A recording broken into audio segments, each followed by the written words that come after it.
उनसे और बात करा दूंगा, लेकिन इस प्रकार से बेबुनियाद आरोप लगाने की कोई आवश्यकता नहीं है। चुनाव जीतने के लिए इस प्रकार की बातें कर रहे हैं, इसलिए मैं तो आपसे यही कह रहा था, तो इन झांसे में आने की जरूरत नहीं है। मेरे पे लगाते हैं आरोप मर्डर का। उदयलाल जी के राज में मर्डर हो गए, इनके लोगों ने मर्डर कर दिए, एक मर्डर की एफआईआर दर्ज हुई और मुलजिम जेल में है, कोर्ट से जमानत पे छूटे हैं। फैसला कोर्ट करेगी। जनता ने तो पहले फैसला कर दिया है। उपस्थिति बताती है कि ऐसे आरोप उदयलाल पर भी लगाए जा सकते हैं।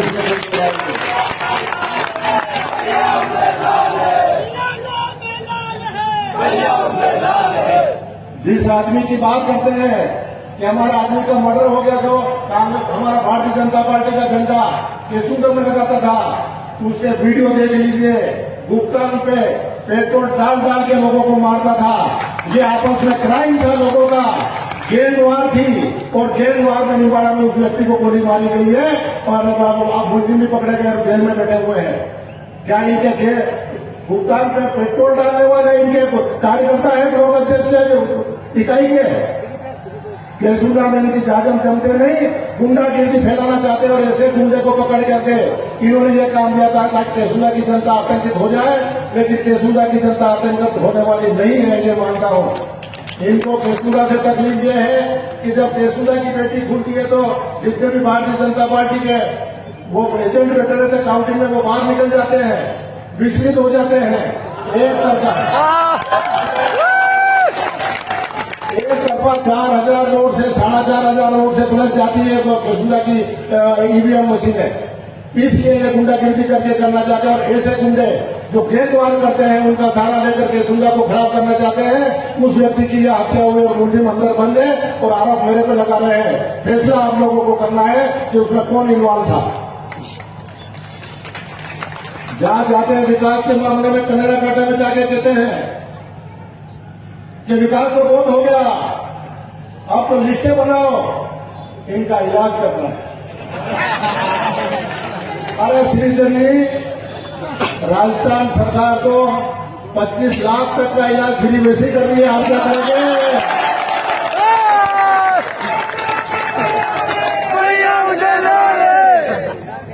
आपके पास कितने भ्रष्टाचार का पैसा हो, लेकिन आपका भी बीमा कर रखा है, बीमार हो जाएंगे तो आपका इलाज भी फ्री हो जाएगा।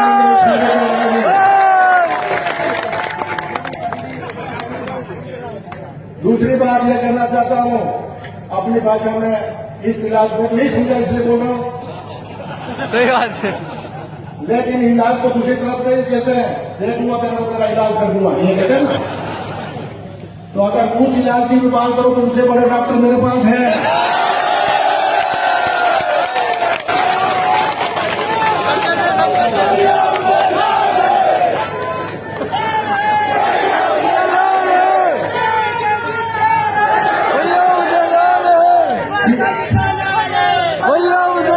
किसी भी कार्यकर्ता को डरने की जरूरत नहीं। सरकार भी कांग्रेस की आएगी और खुदा का नहीं आई तो किसी कार्यकर्ता की तरफ हाथ उठा कर देंगे तो उदयलाल की आज्ञा पहले खड़ा मिलेगा।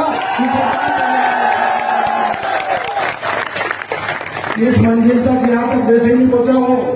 इनके बहुत से कई करके प्रधान बना था। याद कर लीजिए घटना 1988 की, जब किस प्रकार से चुनाव हुए थे और किस प्रकार से मैं प्रधान बना था। जिन लोगों की क्षेत्र में गुंडागिरी थी, कांग्रेस का आदमी टिकट लेने के लिए तैयार नहीं था, वहां उदयलाल चुनाव लड़के फिर राजनीति कर रहा है। इसलिए जब इसके साथ कितने युवा कार्यकर्ता हो, उसको किसी से डरने की आवश्यकता नहीं है। इसलिए कार्यकर्ता साथियों, संगठन मजबूत रखिए। ऐसी धमकी देने वाले आएंगे जाएंगे चले जाएंगे और 3 तारीख को इस सदमे में बैठ जाएगा आदमी, ये भी देख लेना। इस प्रकार से बेबुनियाद आरोप लगा करके अपने कार्यकर्ता 150 को बिठा करके और भाषण देके वायरल कर रहे हैं, सब इलाज कर देंगे, भ्रष्टाचार हो गया, उदयलाल जी 11 लाख खा गए, नगर पालिका में 200 करोड़ का घोटाला कर दिया, 204 करोड़ के टेंडर और 200 करोड़ का घोटाला। ये इनके राज में होता था, केवल घोटाले होता था, काम तो कहीं होता नहीं था, इसलिए वो सब नहीं याद आ रहे हैं। करोड़लाल जी मीणा आज उनको नामांकन दाखिल कराने पधार रहे हैं और सारे पधार गए हैं। मैं ये विचार कर रहा हूं कि ये मीटिंग देख करके करोड़ों मीणा का ये धरने पर ही बैठ जाके कार्यकर्ता वहां कहां गए, क्यों गए? धरना मास्टर प्रचार करने आए हैं यहाँ। निसंदेह इस भीड़ को लेकर वो धरने पर बैठ जाएंगे। इतनी भीड़ कैसे हो गई? चुनाव आयोग ने ध्यान क्यों नहीं दिया? जांच कराओ इसकी।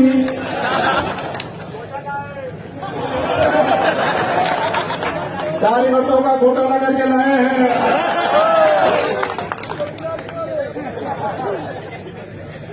आदमी जब विचलित होता है ना तो दिमाग उल्टा सीधा थोड़ा हो जाता है, इसमें तो कोई जोड़ा ही नहीं।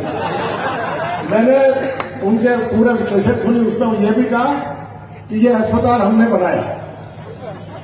निसंदेह उस समय बेरोशक्ति सरकार में आए थे, उपराष्ट्रपति थे, उद्घाटन हुआ तो उन्होंने बनाया। 2018 में जब मैंने कहा मैं आपस अस्पताल की व्यवस्था सुधारूंगा, उस समय निमाड़े की जनता से पूछना चाहता हूं मैं कि क्या दुर्दशा थी जिसमें आज आईसीयू है? क्या उसमें श्री सेवा संस्थान का ऑफिस नहीं चलता था? क्या उसमें सट्टे की पर्चियां नहीं भरी जाती थी? वो अस्पताल जरूर इन्होंने बनाया है, पर ये 100 करोड़ का अस्पताल तो उदयलाल लाजला ही बना रहा है।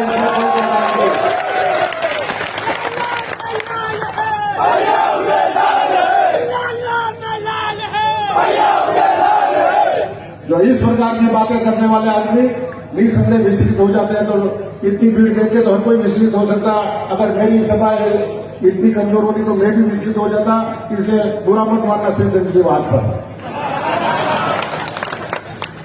तो बहुत अच्छी संख्या में आप बता रहे, नामांकन कराया, उनकी बातों का जवाब आपके भी समझ आप में आ गया है। सबको कहना है कि इस प्रकार की मिथ्या बातें करने से आदमी वोट लेने का प्रयास नहीं करें। बट राष्ट्रीयकरण के मामले में 1 रुपया आगे भी कभी नहीं लगने दूंगा। ये फिर पुनः वादा करता हूं कि ये साल की खेती है, इसलिए कभी नहीं होने दूंगा। आवंटन की बात है तो मैं प्रधान था जब आवंटन किया, पहली बार विधायक था तो आवंटन किया, दूसरी बार विधायक था तो आवंटन किया, तीसरी बार विधायक था तो आवंटन किया, और आगे भी जमीन पड़ी मिलेगी तो फिर आवंटन भी जारी रहेगा। इसमें कोई हो रहा नहीं। विकास को इसी गति से किया जाएगा। पैसा वही है, बैंक में बाहर से नहीं लाया। वसुंधरा विहार के मामले में आरोप लगा रहे हैं कि गरीबों के लिए हमने काटी थी कॉलोनी, लेकिन इन्होंने बेच दी। अरे भैया, गरीबों के लिए तो जन आवास योजना में मकान बन गए हैं, उनको मकान दे रहे हैं। ये जमीन तो व्यवसायिक हित के लिए काटी थी। आप होते तो लाटरी निकाल के अपने चहेतों को पूरी वसुंधरा कॉलोनी दे देते, लेकिन वो हमने नहीं देने दी। हमने ऊंच नीलामी मीटे बोली और जो पैसा आया उसको निमाड़ा के विकास में लगाया है, कोई बात से नहीं लगाया है। तो काम करने की मंशा हो तो रास्ते अपने आप बन जाते हैं। इसलिए निसंदेह आगे भी ये क्रम जारी रहेगा। इनकी बातें खूब हो गई। अब निवेदन करना चाहता हूं कि राजस्थान सरकार वापस चुनाव लड़ रही है। पूरे राजस्थान में माहौल जो निमाड़ा में है वो सब जगह है। टिकट वितरण में होती रहती खींचतान सब जगह। या मेरे को इतना आशीर्वाद है आप युवा साथियों का कि मेरे सामने किसी युवा ने आवेदन ही नहीं किया। कोई भी टिकट मांग सकता था, लेकिन मेरे प्रति उनका स्नेह, उनका प्यार था, इसलिए किसी ने आवेदन नहीं किया और सिंगल नाम था। और मोहन प्रकाश जी सरी के आदमी बैठे थे जो पहली लिस्ट भी क्लियर होना था, लेकिन दूसरी में हुआ, कोई खास बात नहीं। इसी कारण से ये माहौल है। लेकिन पूरे राजस्थान में कांग्रेस का माहौल है। सरकार बनेगी और सरकार बना करके जो वादे किए वो पूरा करेंगे। राजस्थान की सरकार भी कांग्रेस पर विश्वास करती है। पहले वादा किया था कि किसानों का कृषि ऋण माफ करेंगे, तो राजस्थान के कृषकों का 15,000 करोड़ का ऋण माफ किया है। और 15,000 करोड़ भारतीय जनता पार्टी आरोप लगाती है कि सब माफ नहीं किया। लेकिन मैं ये कह रहा हूं कि हमने वादा किया था कि हमारी सरकार बनी तो हम कर्जा माफ करेंगे। हमारी सरकार राजस्थान बनी और हमारे हाथ में 2 बैंक आए, सीसी बैंक चित्तौड़गढ़ के पूरे राजस्थान में बैंक है, वो केंद्रीय सरकारी बैंक और भूमि विकास बैंक, ये राजस्थान सरकार के अंडर में है। इसलिए हमारे अंडर में जो बैंक आए उन सब का ऋण हमने माफ कर दिया है और 15,000 करोड़ रुपए उसमें खर्च हुए हैं। अगर इनको पेट में दर्द हो रहा है किसानों के नाम पर, तो जितने भी आईसीआईसीआई, एचडीएफसी, एसबीआई के लोन जो भारत सरकार के अधिनियम बैंक है, उनके ऋण माफ करना हो तो वो माफ करने के लिए राजस्थान सरकार भी वापस बनने की ओर तैयार है। मुख्यमंत्री जी ने एक पत्र प्रधानमंत्री जी को लिख रखा है कि अगर उद्योगपतियों का वन टाइम सेटलमेंट हो सकता है तो किसानों का क्यों नहीं हो सकता। इसलिए अगर वन टाइम सेटलमेंट की स्कीम प्रधानमंत्री स्वीकार कर लेंगे तो जितना किसानों के पास पैसा आएगा वो राजस्थान सरकार जमा कराएगी और किसानों का सब ऋण माफ कर देगी। लेकिन हमने वादा जितना किया था पूरा किया है, इसलिए कांग्रेस की पूरे राजस्थान की जनता कांग्रेस पर भरोसा कर रही है। आगे जो वादे किए हैं ये 7 गारंटी सामने पड़ी है। महिलाओं को घर की मुखिया मानते हुए हर महिला को 10,000 रुपए प्रत्येक साल दिए जाएंगे। 5 साल का कार्यकाल है। 50,000 परिवार की मुखियाओं को नगद दिए जाएंगे, उनके खाते में डीबीटी की जाएगी। नगद पैसे भी दे सकते हैं लेकिन इसलिए नहीं दे रहे कि ऐसे भ्रष्टाचारी कर्मचारी कहीं भ्रष्टाचार नहीं करते, इसलिए उनके खाते में पैसा जाएगा। ये बहुत बड़ा फायदा महिलाओं की सशक्तिकरण का है और सोनिया गांधी जी का विचार था, इसलिए ये किया है। दूसरे गृहिणियों के सामने रसोई गैस का मामला सबसे ज्यादा आता है। रसोई गैस के मामले में पहले 1150 रुपए में सिलेंडर मिल रहा था।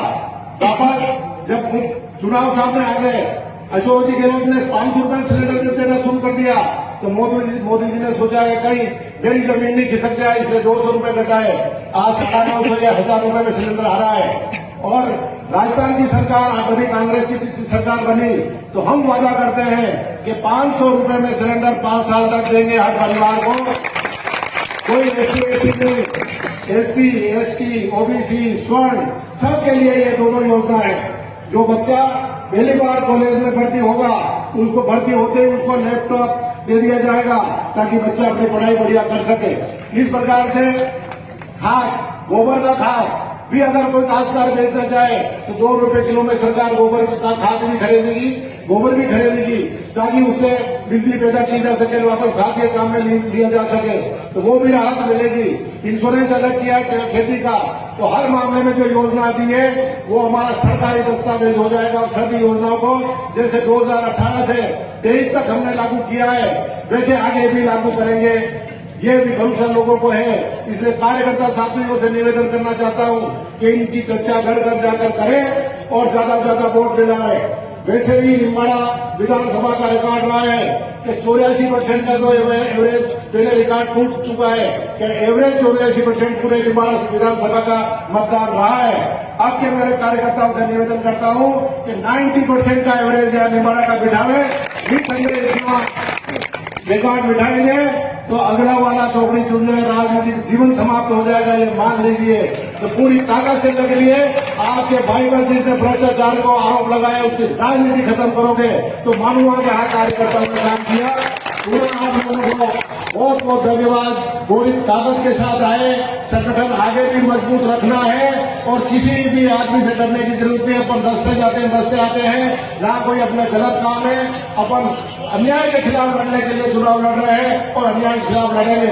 पूरा मोहन प्रकाश जी का स्वागत करता हूं, मेरी बात को विराम देता हूं। आप बता रहे इसलिए धन्यवाद। जय हिंद।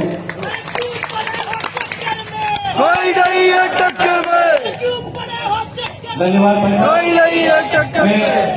आपके और मोहन प्रकाश जी के बीच में बाधा न बनते हुए केवल एक वादा, जो पैसा इतने वेग में आपने जो भाषण दिया उसमें एक शायद बात रह गई। किसानों के बीच में से कई बार बात आती है कि हमें अफीम में ये सीपीएस पद्धति नहीं चाहिए। भाई साहब ने यह वादा हम सभी कार्यकर्ताओं से किया था, जो मैं आप सभी के बीच में कर रहा हूँ। किसान साथी, अफीम किसान साथी गांव में जाए तो बताएं, अगर भाई साहब हम यहाँ से विधायक के रूप में निर्वाचित किए तो केंद्र सरकार के खिलाफ सीपीएस नीति के विरोध में एक बहुत बड़ा आंदोलन हम खड़ा करेंगे ताकि सीपीएस के माध्यम से किए जा रहे इस भ्रष्टाचार को भी समाप्त किया जा सके। सीपीएस से भी जरूरी पहले धारा 29 है, पूरे क्षेत्र को धारा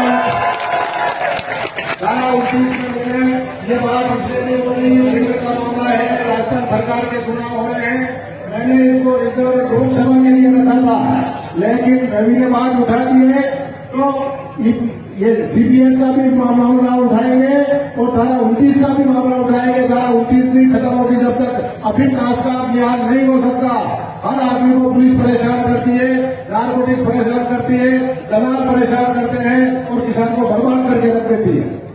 मोहन प्रकाश जी से निवेदन करूंगा कि वे सभी के संबोधित करें। एक बार जोरदार तालियों के साथ मोहन प्रकाश जी का स्वागत करें।